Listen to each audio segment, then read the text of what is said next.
Video विज्ञान का सबसे पसंदीदा टॉप ट्रेंडिंग चैप्टर कोहल वर्ग का नैतिक विकास का सिद्धांत। याद रखिएगा, इस चैप्टर मात्र से ही 10 क्वेश्चन पेडागोजी समेत पूछे जाते हैं। अब कॉन्सेप्ट और पेडागोजिकल पूरा आपको तैयार करना है, तो एचडी क्वालिटी के अंतर्गत हम पूरा समझाने वाले हैं सबसे कठिन सिद्धांत को बहुत आसान भाषा में। तो उठाइए कलम और अपने नोट्स को मेंटेन करिए। डालिएगा यहाँ पर हेडिंग कोहल वर्ग का नैतिक विकास का सिद्धांत। इस सिद्धांत में जितनी भी अवस्थाएं हैं, इस सिद्धांत को क्या कहा जाता है, कौन सी अवस्था में कितने साल का एक एज मिलता है, क्राइटेरिया मिलता है और क्या क्या यहाँ से क्वेश्चंस बनेंगे, सब कुछ जानेंगे। सबसे पहले कोहल वर्ग में अगर देखा जाए तो कोहल वर्ग का सिद्धांत ऐसे लिखिएगा। और कोहल वर्ग कहाँ के हैं, तो अमेरिकी मनोवैज्ञानिक हैं। जिस तरीके से थॉर्नडाइक और स्किनर अमेरिकी मनोवैज्ञानिक हैं, जिस तरीके से पावलोव और वाइगोस्की रशियन मनोवैज्ञानिक हैं, इसी तरीके से कोहल वर्ग अमेरिकी साइकोलॉजिस्ट हैं। कोहल वर्ग में अगला पॉइंट ये आता है कि किसके लिए फेमस है। यह दोस्तों नैतिक विकास सिद्धांत के लिए फेमस है। कोहल वर्ग का अगला पॉइंट आता है कि नैतिक अवस्था का सिद्धांत। नैतिक अवस्था का सिद्धांत भी इस सिद्धांत को कहा जाता है। ध्यान रहे आपको कि पियाजे ये कहते थे कि बच्चे का विकास कैसे होता है, उम्र के अनुसार, इसलिए उसको भी अवस्था का सिद्धांत कहा जाता था।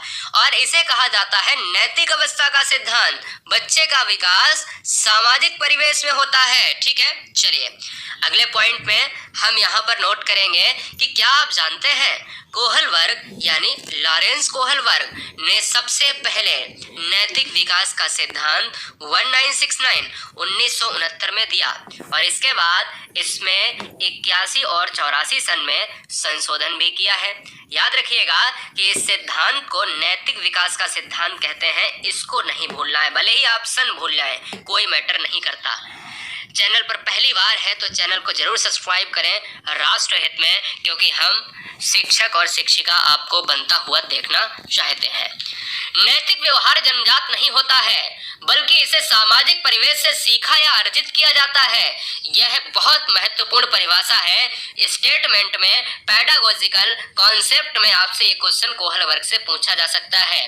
क्वेश्चन के ऑप्शंस में अगर सामाजिक परिवेश मिले तो तुरंत लॉक कर देना। जब भी कोहल वर्ग से क्वेश्चन आए तो वो नैतिक या सामाजिक मिले तुरंत लॉक कर देना।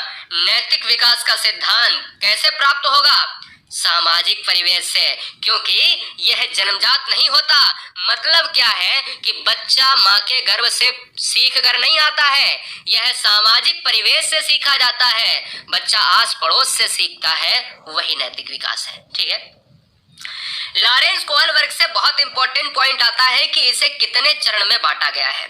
तो जब अवस्थाएं पूछे तो 3 अवस्थाओं में बांटा गया है और इसकी 6 चरण है। इसके 6 चरण है 3 अवस्थाओं में, 1 2 3। इसकी 2 स्टेजेस हैं, इसकी 2, इसकी 2, इसकी 2, तो 6 चरण हो जाएंगे, 3 अवस्थाएं हो जाएंगी। उसने पाया कि यह चरण सार्वभौमिक होते हैं। किसने पाया, लॉरेंस कोहल वर्ग ने। इंपॉर्टेंट है, नोट कर लीजिएगा। अब बात बहुत अहम मुद्दे की, बहुत शिद्दत के साथ पढ़िए दोस्तों। और पूरी प्लेलिस्ट को देखने के लिए नीचे लिंक दी गई है, जिसमें थॉर्नडाइक, पियाजे, स्किनर, कोहल वर्ग सब कुछ मिलेगा आपको। बस नोट्स को मेंटेन करो और एक दिन बैठ जाओ, पूरा उठा डालो। उस लिंक को क्लिक जरूर करें। पूर्व परंपरागत अवस्था पहली स्टेज है कोहल वर्ग की, ठीक है, जिसको प्री कन्वेंशनल स्टेज कहा जाता है। एज पूछी जाती है आपसे कि पूर्व परंपरागत अवस्था कितने एज की है, तो जो क्राइटेरिया है वो 4 साल से 10 साल तक का। दूसरी है परंपरागत अवस्था। अच्छा, इसकी 2 अवस्थाएं और हैं, वो हम सिद्धांत को पढ़ते पढ़ते देख लेंगे। ठीक है, परंपरागत अवस्था में क्या है, 10 से 13 साल की अवस्था, जिसको कन्वेंशनल स्टेज कहा जाता है। और उत्तर परंपरागत अवस्था को क्या कहा जाता है, पोस्ट कन्वेंशनल स्टेज कहा जाता है, जो 13 वर्ष से अधिक है। क्लियर है, तो यहाँ पर आपको ये स्टेज हमेशा इनकी एज जो है याद रखनी है। तो चलिए अब हम एक एक स्टेज को और उनकी 2 सब स्टेजेस को देख लेते हैं बहुत आसान भाषा में। चैनल पर पहली बार है तो सब्सक्राइब करें। ईमानदारी से सिलेक्शन के लिए ईमानदारी से सब्सक्राइब करें दोस्तों। चलिए पहला हम देखते हैं कोहल वर्ग। अब देखो, पहला सिद्धांत यानी पहली जो अवस्था आपकी है ना, ये पहली अवस्था, इसको देखने से पहले आपको 2 स्लाइड सबसे पहले दिखाते हैं, जिससे पूरा नैतिक विकास का सिद्धांत आपका क्लियर हो जाएगा। कोहल वर्ग ने बच्चे के साथ 20 साल तक विशेष प्रकार का साक्षात्कार किया, इंटरव्यू टाइप का किया और बच्चों में देखा कि क्या क्या परिवर्तन होते हैं। जैसे पियाजे ने अपने बच्चों पर किया था, ऐसे ही कोहल वर्ग ने बच्चों के साथ, का मतलब है अपने बच्चों के साथ नहीं, समाज में जितने भी बच्चे हैं, और उन्होंने ये पाया कि नैतिक विकास के 6 चरण होते हैं जिन्हें आसानी से पहचाना जा सकता है। इन 6 चरणों में से प्रत्येक चरण नैतिक दुविधाओं को उलझाने के लिए, जो सुलझाने में अपने पूर्व चरण से अधिक परिपूर्ण होते हैं। यानी बच्चे जो होते हैं वो कहीं ना कहीं नैतिक मार्ग से गुजरते हैं और उन समस्याओं को सुलझाने में अपने पूर्व चरण, जो पहली जो एज है जो हम निकाल चुके हैं, उनसे अधिक परिपूर्ण होते हैं। बालकों में चरित्र निर्माण या नैतिक विकास के संदर्भ में लॉरेंस कोहल वर्ग ने अपने अनुसंधान के आधार पर यह निष्कर्ष निकाला कि बालकों में नैतिक या चरित्र का विकास कुछ निश्चित अवस्थाओं में पाया जाता है। यह निश्चित वाला वर्ड जो है ना, बहुत इंपॉर्टेंट है। निश्चित वर्ड बहुत इंपॉर्टेंट है दोस्तों, कि नैतिक विकास कोहल वर्ग का होगा, कुछ निश्चित अवस्थाओं में ही यह पाया जाएगा। अब बात ये भी आती होगी कि भाई ये नैतिक विकास है क्या?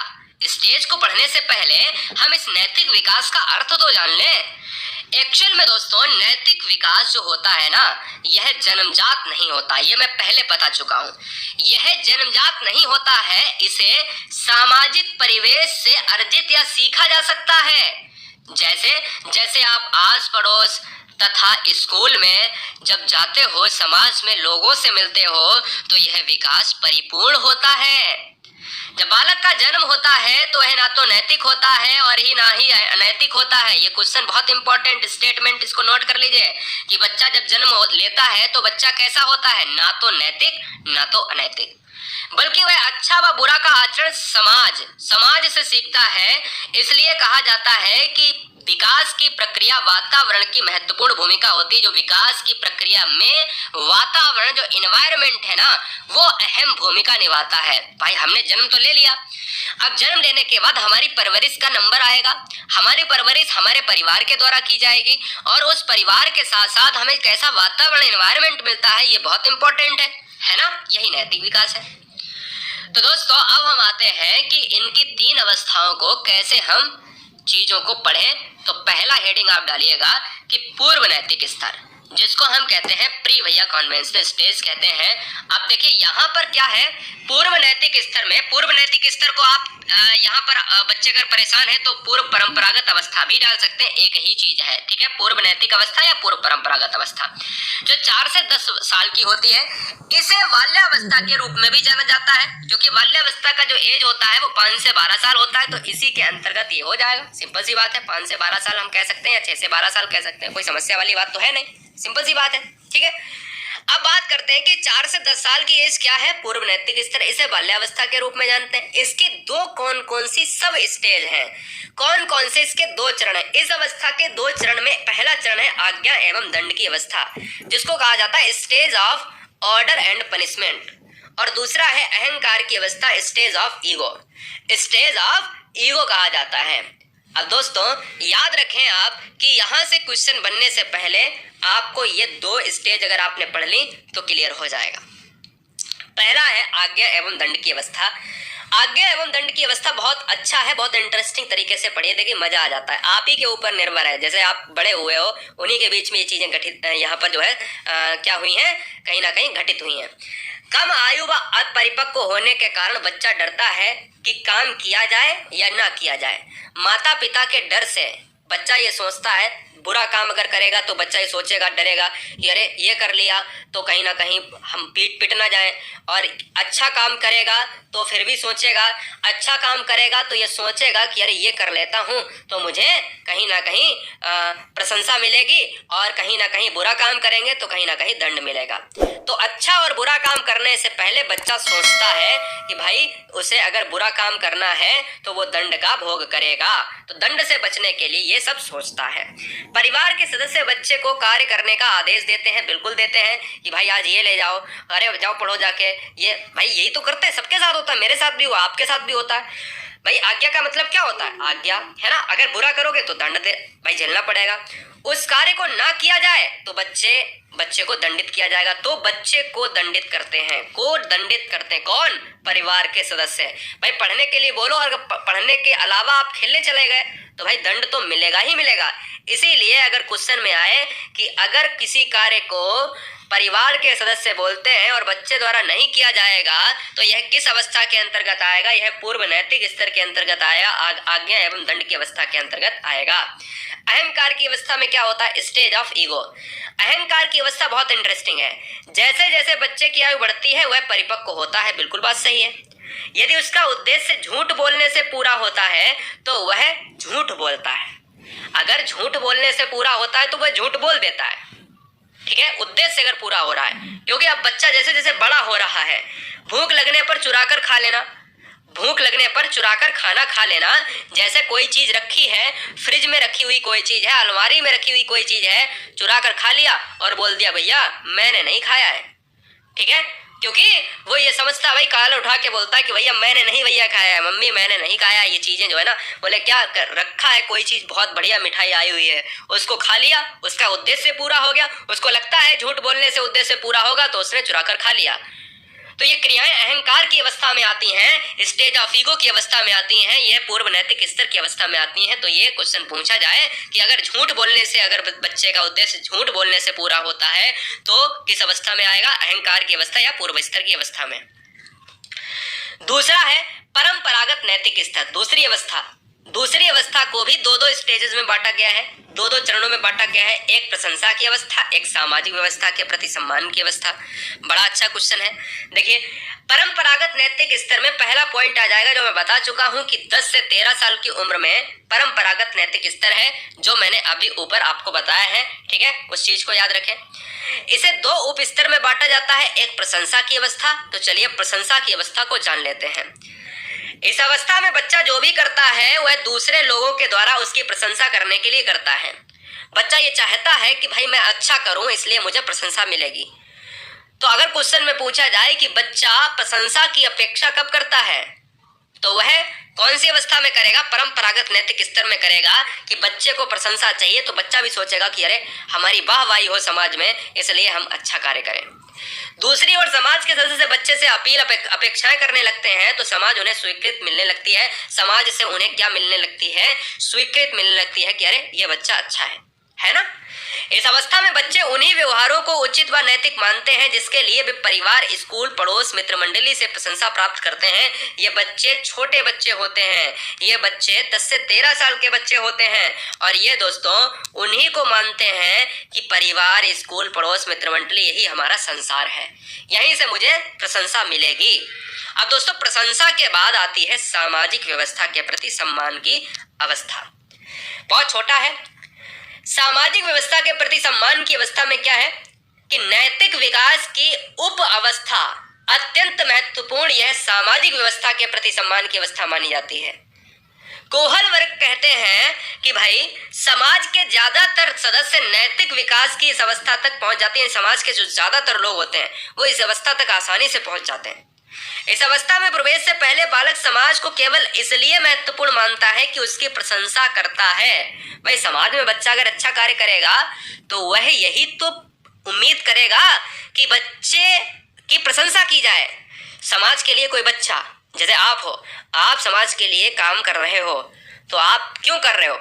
आप समाज को बेहतर बना तो रहे हो, लेकिन दूसरा पहलू ये भी है कि अगर काम अच्छा है वह समाज को स्वयं एक लक्ष्य मानने लगता है। ये इंपॉर्टेंट है। और लास्ट स्टेज पढ़ेंगे दोस्तों, अंतिम है, 2 सेकेंड और मजा आ जाएगा। वीडियो अगर तेज है तो माफी चाहूंगा क्योंकि वीडियो रोक कर आसानी से पॉइंट को लिख सकते हो, इसमें आपको समझाने की आवश्यकता नहीं है। ये भी नहीं बताया जा सकता कि वीडियो कैसे लिखी जाती है, ये आप समझदार हो, ब्रिलियंट हो। उत्तर परंपरागत अवस्था दोस्तों ये अंतिम अवस्था है कोहल वर्ग की। कोहल वर्ग कहते हैं कि इसको भी मैंने 2 भागों में बांटा है। पहला है समाज के साथ संबंध और दूसरा है सार्वभौमिक संबंध। कोई भी बालक इस अवस्था में समाज के प्रति अच्छा कार्य करता है तो वह नहीं चाहता कि समाज के साथ उसका समझौता टूटे। तो ये है दोस्तों पोस्ट कन्वेंशनल स्टेज, उत्तर परंपरागत अवस्था। और लास्ट दोस्तों इसका चरण है सार्वभौमिक संबंध, जिसको कहा जाता है, अगर क्वेश्चन में पूछ लिया जाए कि सार्वभौमिक संबंध किस अवस्था के अंतर्गत आता है, तो उत्तर परंपरागत अवस्था के अंतर्गत आता है 13 से अधिक वर्ष के लिए। इस अवस्था में बालक विवेक का प्रयोग करता है और कुछ नियम अपने आप से बनाता है और ये सोचता है कि समाज में क्या अच्छा है क्या खराब है। और भाई इसमें बच्चा अपने मन से कार्य करता है, क्योंकि बच्चा बड़ा हो चुका है 13 से ऊपर। बच्चे को लगता है कि समाज में कुछ गलतियां हैं, इसको सुधारा जा सकता है। बच्चे को लगता है कि समाज में पुराने जो नियम थे उसमें कुछ विसंगतियां हैं, उसको हटाया जा सकता है। बच्चे को लगता है कि क्या अच्छा है क्या गलत है, कुछ नए नियम बनाने चाहिए या कुछ नए नियम नहीं बनाने चाहिए। कुछ अच्छे नियम है तो उनको फॉलो करना चाहिए, जो पुराने नियम है उनको भी फॉलो करना चाहिए, लेकिन कुछ पुराने नियम में बदलाव है तो उनको बदलाव करना चाहिए। ठीक है, तो यह नियम खुद बनाता है, सार्वभौमिक संबंध बनाता है, ये उत्तर परंपरागत स्टेज में आता है।